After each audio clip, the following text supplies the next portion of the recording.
Morning. Good morning. We're going to, actually we're not even going to, we're already here. Cahokia Mounds today, a UNESCO World Heritage Site, just across the river from St. Louis. In Collinsville, Illinois. Yeah. Pretty cool. It's a prehistoric Native American site. Right behind us is Monk's Mound. It's the biggest one on the site. We're gonna go up there here in a second, show you the top of that. This is pretty amazing, being close to the city like this. I've lived here a lot of my life and I'd never heard of this place. Kara's been here before, so she wanted to make sure I got over here. This place is really cool. So yeah, if you get a chance, highly recommend. Yeah, make your way over here. And it's free. Yep, so we'll show you around.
All right.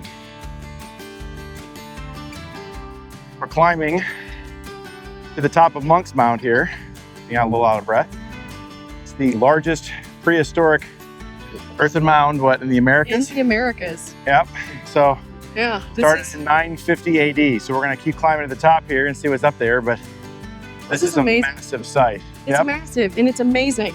It's a UNESCO World Heritage Site. This is incredible. All right, we'll see you at the top. At the top.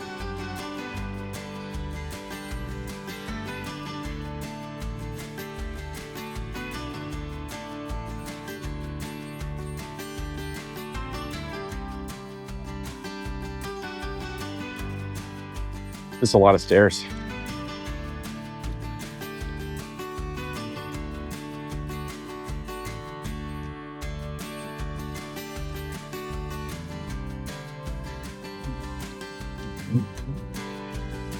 I guess if you want to see some history and get your steps in, literally, it's a good way to do it. This is some seriously intense hill training. Climb the top of Monk's Mound today. And it's windier up here. Oh wait, hold on. It's the arch. Here it is. Yes.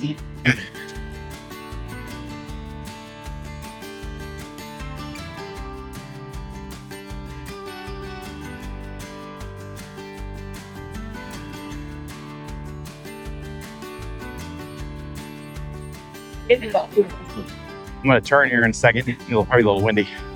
Show you where we came from. Way down. That's the first set of stairs, and then the way down there was the second set. So.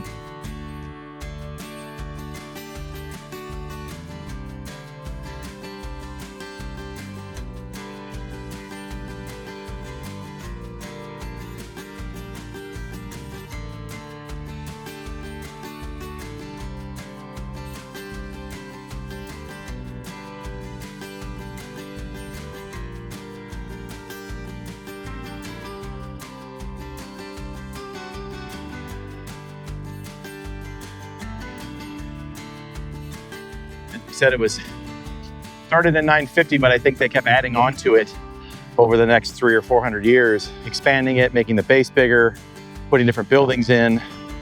As the civilization got bigger, they added more to it. So this is sort of the end product, this massive site. I think I said it's 100 acres for this one mound. Not a surprise because it's really, really big.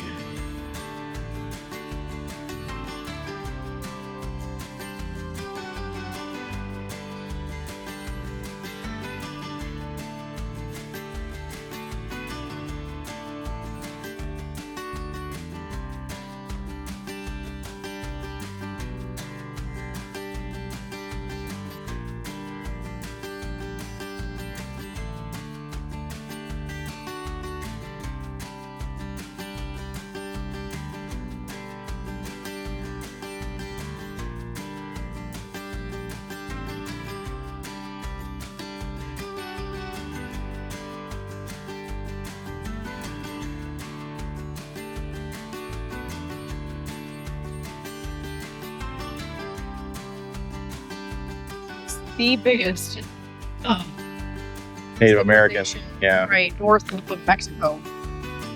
Massive. It was bigger at the time, bigger than most of the European cities. It was like 20,000 people or something.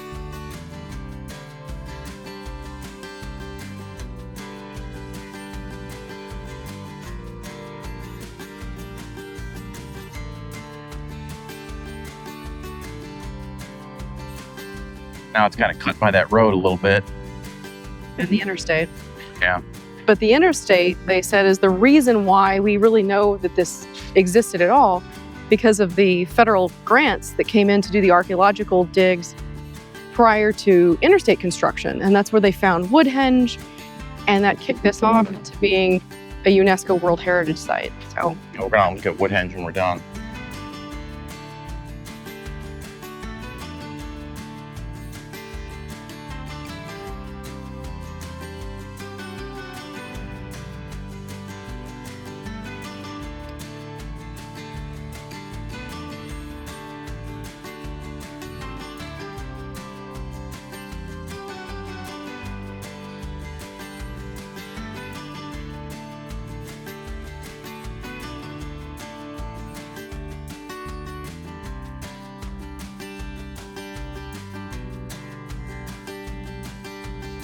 All right, so we're about a mile down the road to a Woodhenge reconstruction. I think most people on here have heard of Stonehenge. This is the wooden version, I guess, of that. So just like the Aztecs and the other folks in Mexico, they were sun worshipers. So these posts are arranged, you can kind of see them, there's a big circle. The way they describe it, there were 4 or 5 of them in history, and this is just a recreation of one of them. But this circle, the way they are set up, the sun aligns during the summer and the winter solstice to line up on these poles. So they have ceremonies at the winter and the summer solstice for these events. So really kind of a cool thing. The interesting thing is something we noticed is, even though this is a UNESCO World Heritage Site, it's really sort of broken up. Like we're here at Woodhenge, which is right here, and it's about a mile from Monk's Mound, which that way, it's kind of up over that way. And the whole point of that is that Monk's Mound could then look down on this, as sort of a religious area. And then this is Mound 44 that's right here, and then just up over the hill is another mound. So there's mounds all along the road here. So it's sort of a weird feel from most UNESCO World Heritage Sites in that it's not enclosed. There's no fence. There's nothing really stopping you from anything. I mean, obviously there's signage that explains what everything is, but I think The key for this would be make sure you have one of the guide maps, or even better, there's an app component that, you know, whenever you come to these places, you can scan the little sign and it'll give you a tour of what you're looking at in that area. It makes it a lot easier to kind of understand what you're looking at rather than just kind of a big earthen mound. Because if you don't know what you're looking at, this is just, as Gary said, separated by roads. There's the highway, the interstate highway on one side. Yeah. There's a state road on the other. Yeah. And there's a light industrial behind us. Most of this land had to be bought back and taken back and rediscovered after a lot of things had already been built up, like light industrial and warehouses and roads. They found this later. All right, just for scale, Kara's in pink. I don't know if you can see her, but the center of Woodhenge is quite a ways in there. This is a really big site. We visited Stonehenge a couple of years ago. Wow. This is significantly smaller, but only she's being scared by bugs, which is fun too. Yeah, this is these poles are probably 15, 20 feet apart, and they just keep going all the way around. And there's the center post there, which is where they do the alignments for the solstice. Just a really cool site.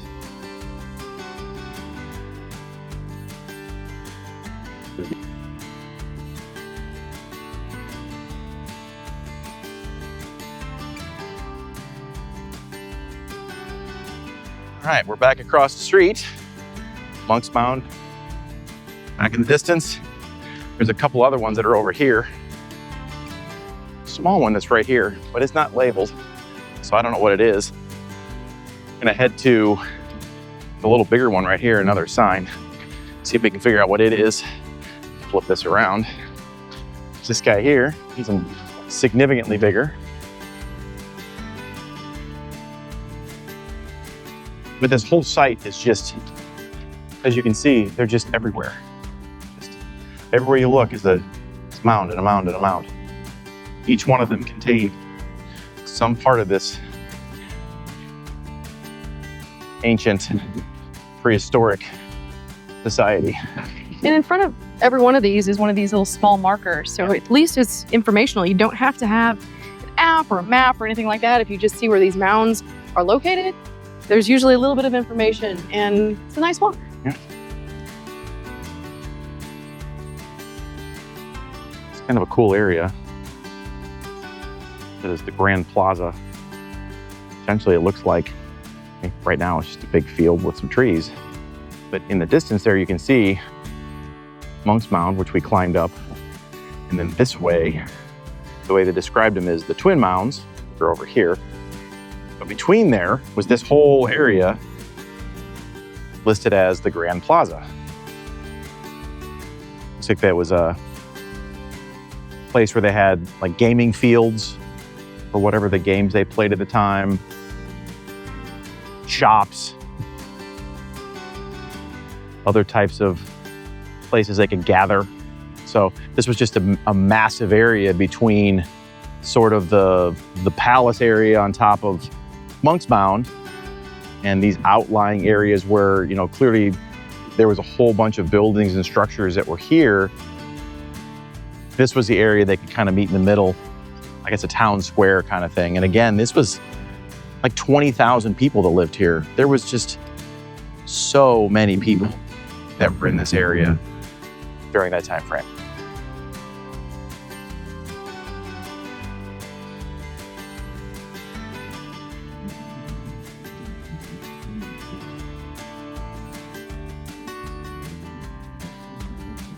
Walking between the Twin Mounds now. Both pretty big, actually. It's that one. The Grand Plaza right here. And then the other one right there. Taller, but not as wide, looks like. But still, kind of walking along the edge here of the Grand Plaza.